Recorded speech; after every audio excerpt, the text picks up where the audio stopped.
everybody. You're listening to the Maine Morgue. I'm Jamie Sandmore. I have a lot I want to run my mouth about this week, so I'm going to just get started real quick. Movie talk this week.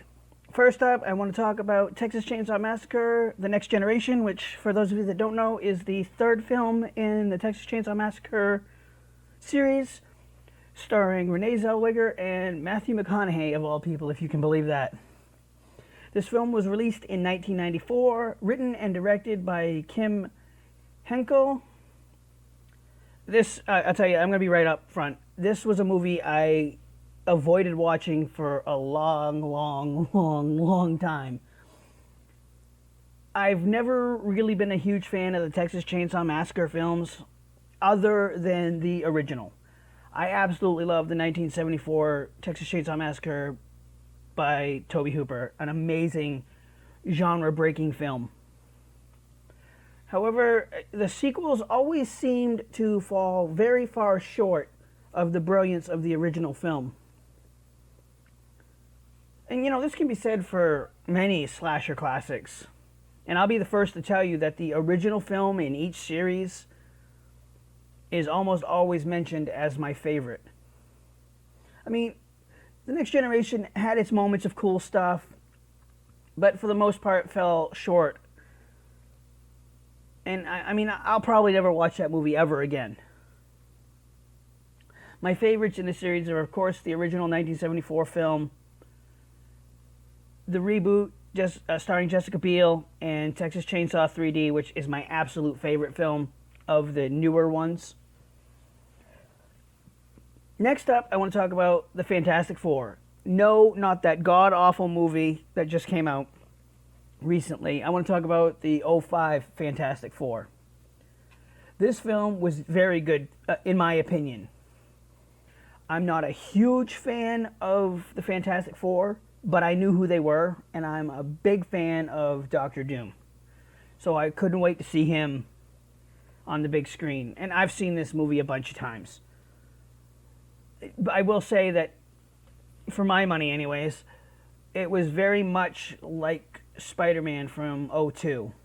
The story arcs and things like that were very close, if not the same, in many ways. And, it's not a bad thing necessarily. I mean, Spider-Man was huge at the box office, and Fantastic Four did pretty well. I love Chris Evans as the Human Torch and Michael Chiklis as the Thing. I'm a huge Thing guy. I love that character. I like how they played the Sue Storm character as well. The story of Victor Von Doom becoming Doctor Doom was the best part of the movie for me, and I think that's what was lacking in the most recent reboot of the Fantastic Four. And I love the stories of the villains in a lot of these movies. That's what draws me to the theater as a non-comic reading cinematic universe fan. I also, of course, watched the Fantastic Four: Rise of the Silver Surfer. I actually watched them back to back because I wanted to see how well they fit together. I enjoyed this movie. I love the Silver Surfer character. I guess it was changed a lot from the comics to the movie, but it was a decent movie. I enjoyed it.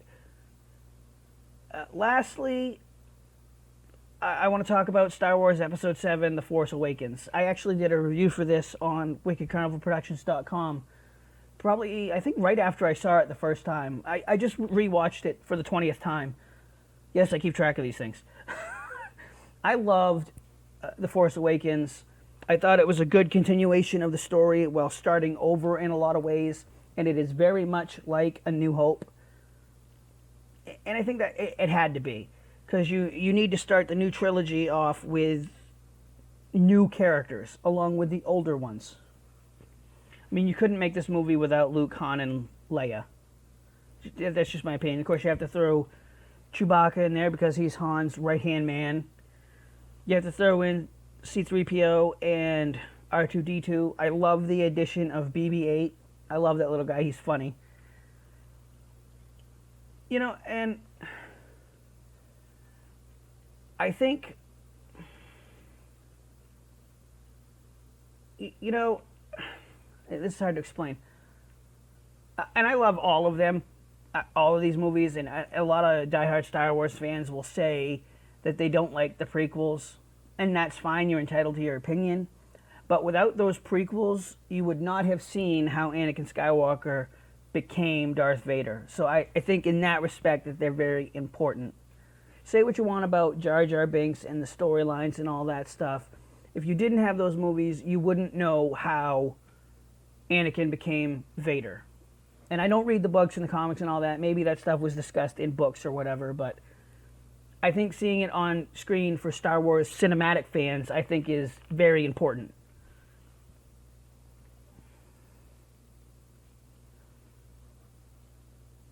You know, and I think with The Force Awakens, the questions are there. I mean, who is Supreme Leader Snoke? Who are Rey's parents? Those are things that people want to know. And I've been on YouTube and I actually subscribe to a bunch of people that do Star Wars theories and conspiracies and things like that.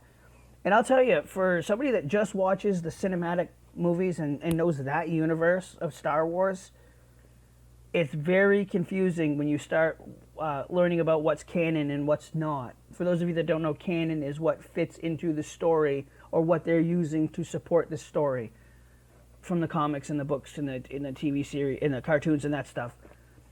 And you know, I think those questions, who's Snoke, who are Rey's parents, those are things that we'll learn either in part 8 or part 9.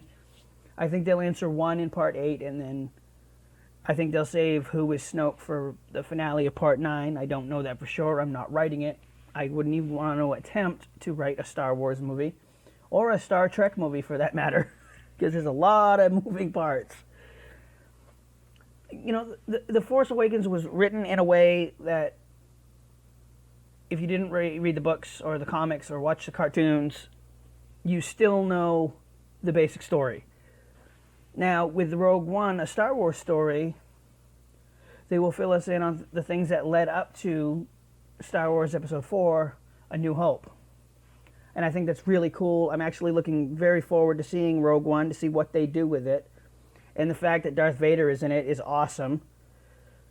I'm like, oh, they got to put Vader in it. When I saw the first trailer, I was like, oh, they got to put Darth Vader in it. Because this takes place before A New Hope, obviously. So between Revenge of the Sith and A New Hope, this movie takes place.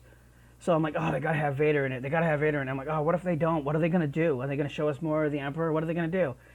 So when I saw the second trailer for Rogue One and saw Darth Vader at the end of it, I was like, oh, they're going to have Vader in it. It's going to be awesome. No, I was really excited.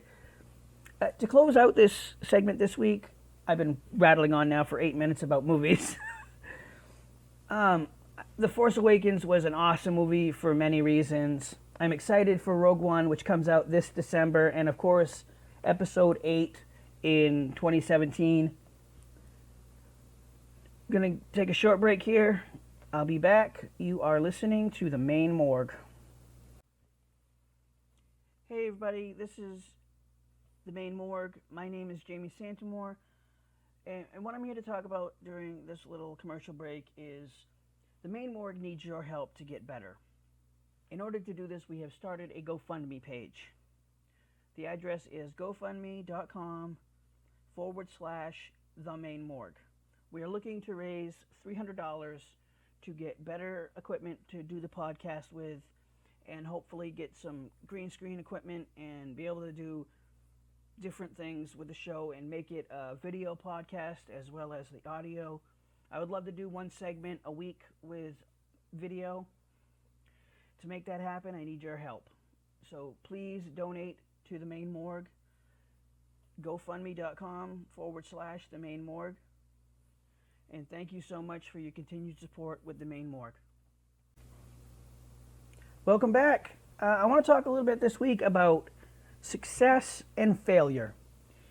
And I get asked a lot what I consider success and what I consider failure, and do I consider myself a successful filmmaker, and on and on. I get this a bunch of times during the week. And you know, for me personally, success is measured in a lot of different ways, and it's all how you look at things. I truly believe that you only fail when you stop trying. I mean, okay, let's take me for example. Success can be selling a specific number of DVDs by a specific date. And here's an example. I wanted to sell one DVD at the release party to anyone that wasn't involved in the creative process of Sins of Man, Rise of Mortis. I wanted to sell one copy, and I would have considered this a success. You know, and that might sound weird or odd to some people, but look at it from my point of view.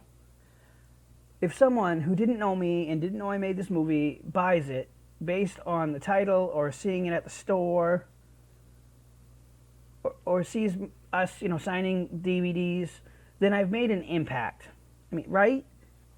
We ended up selling 11 DVDs in store and 2 online, so 13 DVDs total on the release date. I'm very proud of that. That might not seem like a lot to some people, but that means a world to me. You know, and we've sold dozens more since the release party, and I'm proud of that level of success. Don't get me wrong, during the pre-production process and the filming process, I had many times that I thought, this is it, I'm finished, this is never going to work, but I continued on no matter what, because everyone else around me wanted to see this movie get made and make this dream come true for me. And I wanted to help them all get their movie credit under their belts for this movie. And I'll tell you, for me, the turning point was when we lost an actor who had to leave the production due to a horrible, horrible, unforeseen event. As the director and mastermind behind this whole thing, I had a decision whether to close up shop and go home or take the major role this actor was going to play and continue on. Long story short, I took the role over and made that choice because it was at that moment that I knew I would not quit. And I really think that helped solidify the cast. And with everything we went through, it was a great team building exercise. We came out of that movie as a solid unit. The people that were coming back for part 2, we all knew, by the end of it, we all knew that we had something. We all knew we could do this. Myself, Chris, Bridget Keith, and Adam Ewing all knew that we could do it if we tried, if we all worked together. And they, at the end of it, they were all saying, when are you going to have the script done for part 2? When are you going to have the final script for part 2? I want to read it, and I want to know what's going to happen next. So, you know, and that's success to me. Getting people to believe in your vision, having people believe so much in that vision and your direction and what you're trying to do is so powerful, because once you have that, the sky's the limit. You can do anything. I mean, on the set of Vengeance, we really didn't have any issues with team morale for the most part. We were all just so focused on making the movie the best we could, and I think we accomplished that mission because of the team building we did during the table reads and during casting and those types of things. You know, success for me is on a long list of things that I look at differently than other people. You know, and we sold a lot more copies of Rise of Mortis to date than I ever thought we would. And that's just being honest. Now, getting back to the original question, if you ask me if I'm a successful indie filmmaker, I would say yes, I am. And if others don't think I'm successful based on the number of DVDs I've sold in about a year since the release of the movie, that's your opinion and you're entitled to it.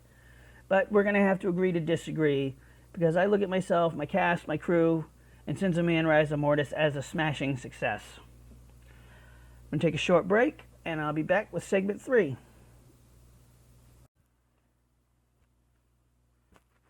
Do you have screens that need repair? Call John Screen Repair at 207-650-1767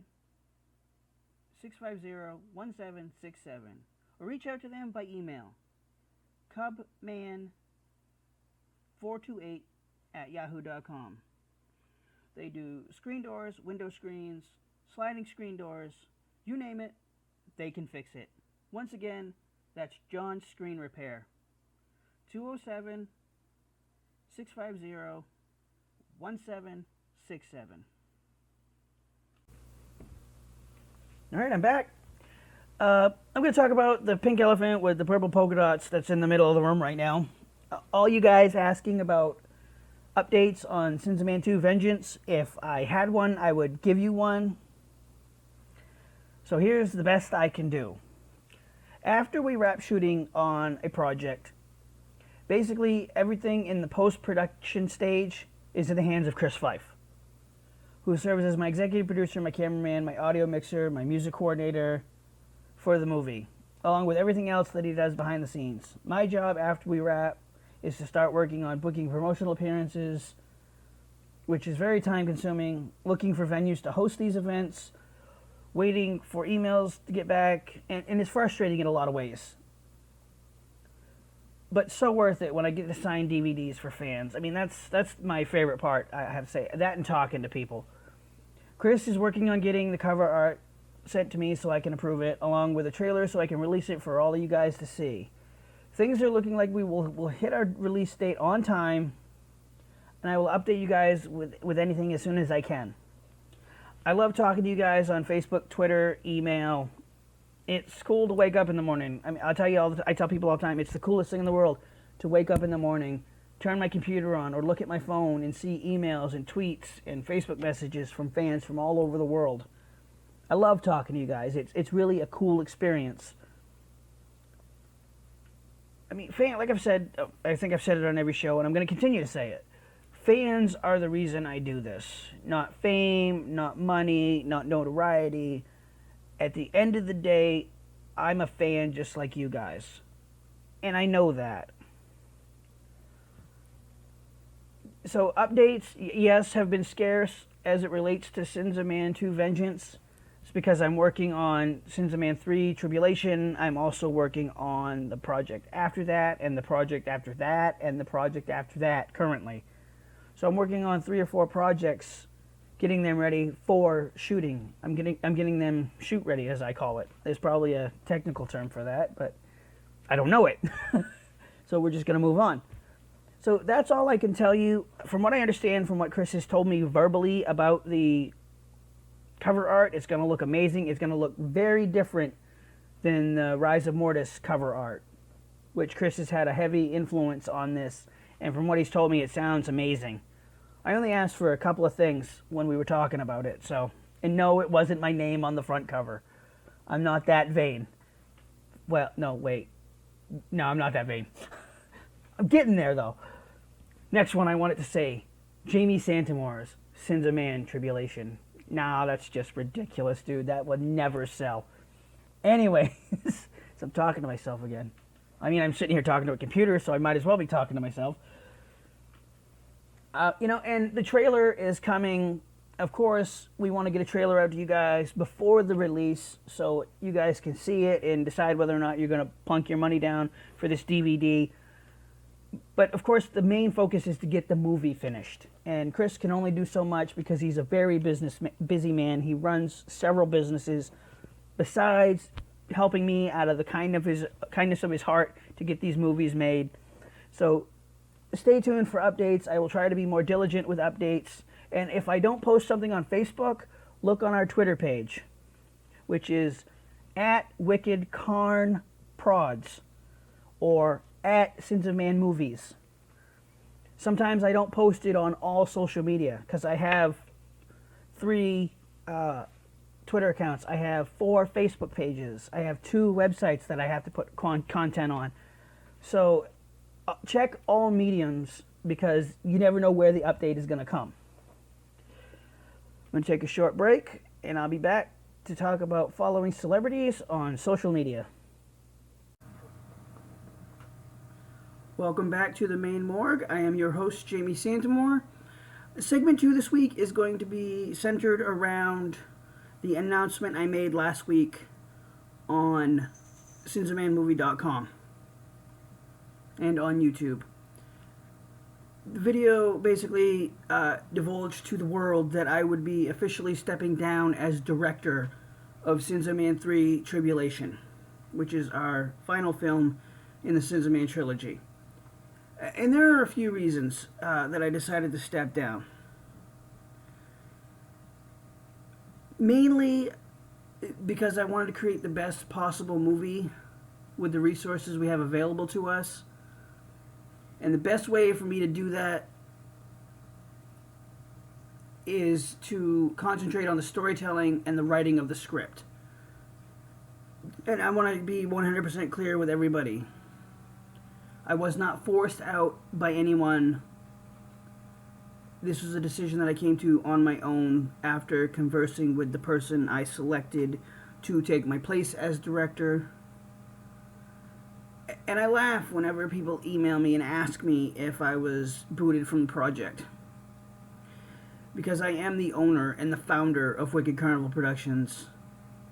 Sins of Man is my screenplay, my idea, so who exactly would force me off the project? I mean, it's my own project. And it's comical when you stop and think about it that way.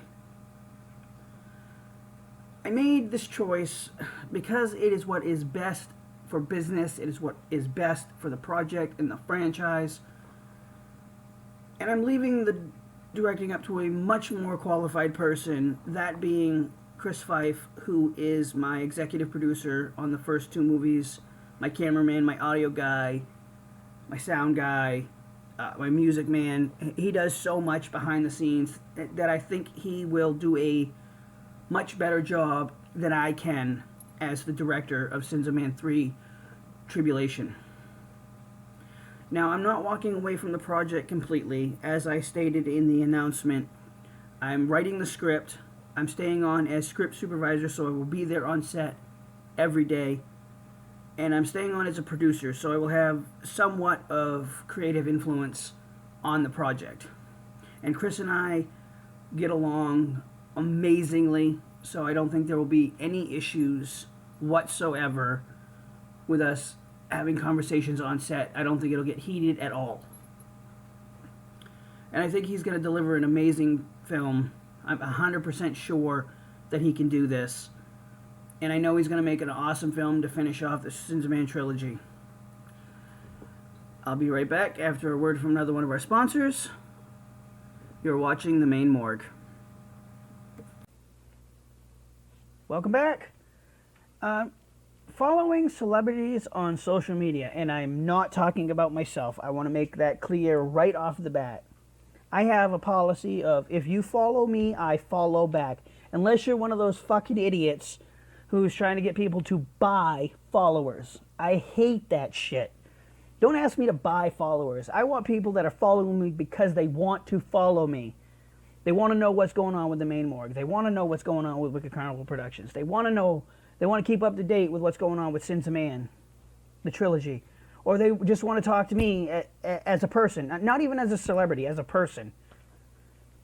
I think following celebrities on social media is both hugely positive and hugely negative. Do I do it? Hell yeah, I do. But I do it in a reasonable manner. And what I mean by this, I follow a lot of celebrities. But even when I tweet them, I don't expect a reply. I don't expect a retweet. Because these people are very, very busy people. I get a retweet from Scout Compton when she's my Woman Crush Wednesday. And that's wicked cool. I got a reply from Danielle Harris once, and I thought that was like super fucking cool. But I tweet to say Willa Fitzgerald, who plays Emma on the Screen TV series, or Bex Taylor Klaus, who plays Audrey Jensen, yeah, on Scream, and say, hey, love the show, or whatever. I don't expect them to reply. Now, if I tweet them and ask a question, I half expect a reply. But I don't get pissed off if they don't see my tweet out of the hundreds or thousands of tweets they get a day. You know, before I was a filmmaker, screenwriter, filmmaker, I was just a fan like you, and I still am a fan. I was an autograph collector. I have autographs from many horror celebs, from Scream, Friday the 13th, Nightmare on Elm Street, House of a Thousand Corpses, Devil's Rejects, Child's Play. And oddly enough, some of these came from contacting them via social media. I have never been to a convention as a vendor or as a fan. Never. All my success has come through sending DVDs or pictures or cards to these people via the mail. And they sign them and send them back. And I do this for the cost of shipping. I have paid for some outright, don't get me wrong, but most of them only charge you return shipping. I paid for Robert Englund, Adrian King, Larry Zerner, Sid Haig, Bill Moseley, Tony Moran, Ari Lehman. Lehman, is that how you say it? And one of my absolute favorite pieces is my dual signed promo picture that Heather Langenkamp actually sent to me in my package of pictures that I sent her to sign. She sent it back signed, and I sent it to Robert Englund, paid the $30. He signed it for me. Now it's the centerpiece of my Nightmare on Elm Street collection, which it's only one of like 4 pieces. I have a what's it called? A 16 by 20 poster that was created by Adrian King, who plays Alice in Friday the 13th, the original Friday the 13th movie. It's one of 3,000, I think, or 1,300, I think it is. And she signed it, personalized it. It's the centerpiece of my very large Friday the 13th collection. And God rest her soul, Betsy Palmer, who played Mrs. Voorhees in the original Friday the 13th. I sent her an original Friday the 13th DVD case, not the new fancy uncut one, but the original. And it got damaged on its way to California. And God love her, she still signed the DVD, and she sent me her own 8x10. It's a custom-made 8x10 that she signed for me, and I will never forget that. Betsy Palmer was a hell of a lady. She was always fun watching her on interviews and stuff, and that was just super cool. By the way, for those of you that are going to ask, Friday the 13th is my largest collection, and it has 29 pieces in it. I have to say my favorite Scream piece is a tie between my picture of Emma Roberts signed and an Entertainment Weekly signed by Dane Farwell, who is the stunt person that plays Ghostface.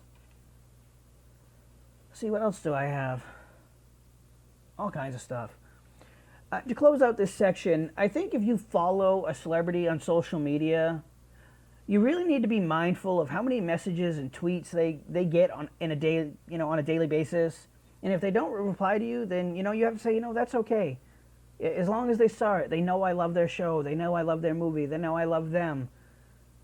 Celebrities love their fans because without us, they wouldn't be famous. And I think that for the most part, they remember that. For the most part. There are some celebrities, I'm sure, who could give a shit less about their fans. And that's just the way it is. That's the way the world works. So follow celebrities on social media cautiously. Don't get too enamored with whether they reply to you or not, or if they reply to you.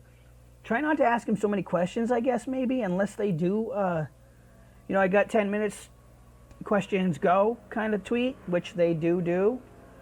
I'm sorry for the background noise. My lawn crew is apparently doing right out in front of my house right fucking now. Idiots. Anyways, so just follow celebrities with a grain of salt. If they tweet you back, cool. If they don't get all freaked out by it. I mean, I got freaked out when I got the reply back from Danielle Harris. I totally marked out. Speaking of Danielle Harris, I'll tell you a really cool story. We moved from one apartment to another in Bridgeton, and this was in my early autographing life. And I'd sent out a bunch of shit before we moved. And then we moved, and it took 3.5 years. Okay, 3.5 years. I sent out a a package to Danielle Harris with 2 DVDs inside, DVD cases inside it. It took 3.5 years for her to sign them and send them back, which is amazing to me because I keep a record of who I sent out when. They are very proudly in my Halloween collection. I actually have Danielle Harris's autograph right next to Scout Compton's autograph. I had Danielle Harris sign the Rob Zombie Halloween DVD case, and I had Scout Compton sign the Halloween 2 DVD case. So that's a little cool story to wrap this segment up with. All right, I will be back with another segment. You are listening to the Maine Morgue. This is just a friendly reminder. You can pick up Wicked Carnival Productions' first feature film, Sins of Man, Rise of Mortis, at bullmoose.com and at Bull Moose locations throughout the state of Maine. Once again, that's Sins of Man, Rise of Mortis, available at bullmoose.com. And now, back to the Maine Morgue. Hey, welcome back. I want to end this week by saying a few things about inspiration. I get asked probably 2 or 3 times a week, what inspires me to write? And where does my inspiration come from most frequently? Inspiration for me can come from something as simple as a comment somebody makes. Watching movies inspires me. John Carpenter's Halloween and Scream were 2 films that I watched that inspired me to write Sins of Man, which originally it was titled Sins of Man. There was never going to be a thought for a sequel, which ended up becoming Sins of Man, Rise of Mortis. When I wrote Wicked Carnival, I was huge into Prom Night '08. I spoke about this last week, I think it was. The movie starred Brittany Snow. And that's actually where the idea for Wicked Carnival came from. That, and my wife slipped me a melatonin, and I had a really fucked up dream about being chased around a carnival by a fucking clown. Normally, clowns don't scare me. I mean, I'd walk up to Pennywise, slap the motherfucker across the face. But it was just a really, fucked up dream, and I'm like, why is this clown fucking chasing me, and who is this bitch that's following me like I'm supposed to protect her? Anyways... So, weird things inspire me. As far as where I get most of it from, walking. And that's going to sound strange to a lot of people, but I walk everywhere. I don't have a license. I don't have a car. And I live in a town where everything's in walking distance. So, I walk. And when I'm walking, my mind is completely free. I can think about anything. I was walking down the road the other day, and I saw a car, and it drove past me, and it slowed down, and I thought it was turning, but there was no road, and it stopped in the middle of the road, and just waited until I walked up to it, and instantly I thought, this motherfucker's going to try to grab me. Now, granted, I'm 5'7", almost 200 pounds. Good luck trying to grab me and pull me into a fucking van, because I'm going to knock your fucking teeth out. But as I got up to the side of the van, the person backed up about 2 feet and asked me if I knew where Dump Road was. I go, well, you're on the opposite end of this road. You need to turn around, go up that way, and as soon as you see a V in the road, you're going to take that sharp left onto Sandy Creek Road, which is where our dump is. And the guy goes, oh, okay. He's fucking out-of-stater, Like, why are you going to the dump? You're an out-of-stater. Anyways, that inspired me to say, that'd be a good way to start a story. Have somebody be abducted by a creepy-looking van. And this van was creepy. It had, like spray-painted sides and shit.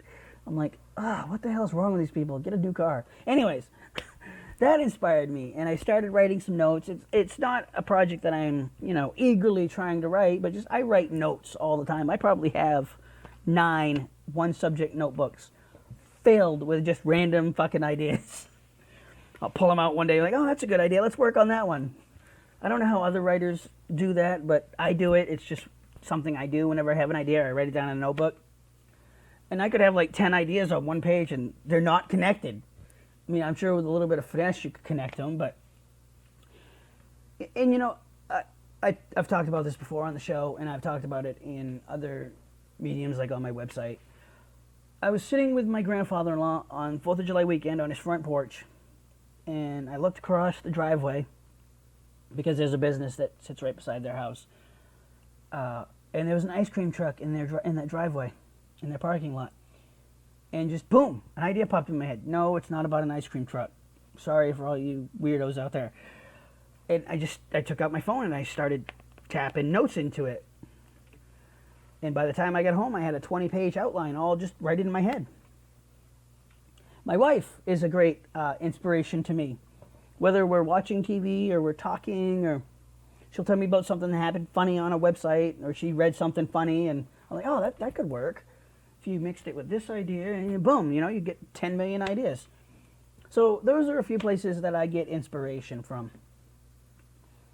I want to end this week's show by saying to anybody out there that's listening, if you have a dream, chase that motherfucker down, achieve that goal, and then set another one. Then when you achieve that goal, set another one. Nobody can tell you that you can't do something. You only fail if you stop trying. Ladies and gentlemen, I can't say it any more clear than that. If you want to be a painter, start painting. If you want to draw comic books, start drawing.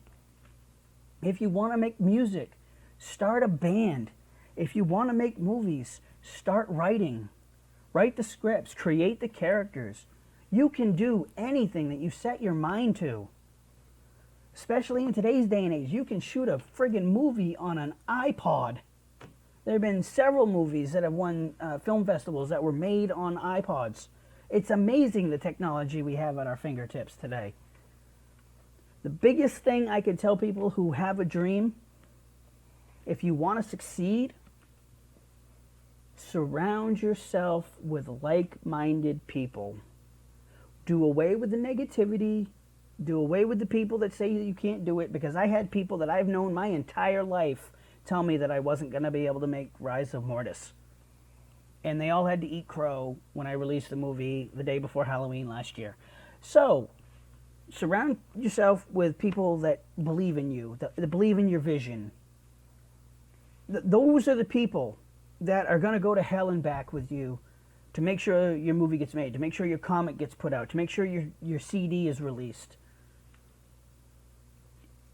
And I've been so fortunate, so very fortunate to find a group of people through thick and thin that were right there and said, no, you know what, fuck it, we can do this. Together, as a team, we achieved this goal. And I'm going to tell you something, never, ever get too big in your mind that you forget the people that helped you. Because, like I said, those are the people through hell and high water are going to be there for you. You know, I will never, ever say that I did this on my own. I couldn't do this without Chris Fife, without Bridget Keith, without Adam Ewing, Ken Messier. Carrie Baker helped so much on the first film. Debbie Perkins helped so much. On the second film, we had Bridget come back and Adam come back, and Chris came back and did all the behind-the-scenes stuff for me. Caitlin McCauley came on and just did a fantastic job. Sherry Collins was in this movie, who's a pretty big deal on the indie scene here in New England. I can never say your last names right, so Courtney and Brianna, you guys were fantastic. I loved you guys. You guys were awesome. Timmy, you're a little bit crazy for my taste, but awesome job. These are the people that, as your fame starts to build, you need to bring them with you. Caitlin and Adam just started their own production company, and for the life of me, I can't remember it, and I didn't write it in my notes this week. I wish them nothing but success, and if there's anything I can do to help them, all they got to do is ask. I'm always helping Chris with his concerts. Whenever he posts a new date on Facebook, I always share it. I mean, it might not help much, but, you know, he helped me, and this is the least I can do for him. So I'm going to wrap this show up this week. Always remember where you came from. Never get too big. Because once you start getting caught up in the fame and the money and things like that, you lose yourself. And that's a very quick way to go down a dangerous career path that you could probably ruin your entire career in just a few short, simple mistakes. And I would hate for that to happen to anybody. I thankfully have a guru helping me, also known as Chris Fife, helping me stay on the straight and narrow and not go off and commit career suicide, which I've been close a few times. I'm learning the business thing, okay? I know how to write, I know how to act a little bit, I know how to direct a little bit. It's the business acumen that I need to work on. I'm well aware of that. All right, everybody. Stay humble, stay hungry, take care of yourselves, and I will see you guys next week. You've been listening to the Maine Morgue.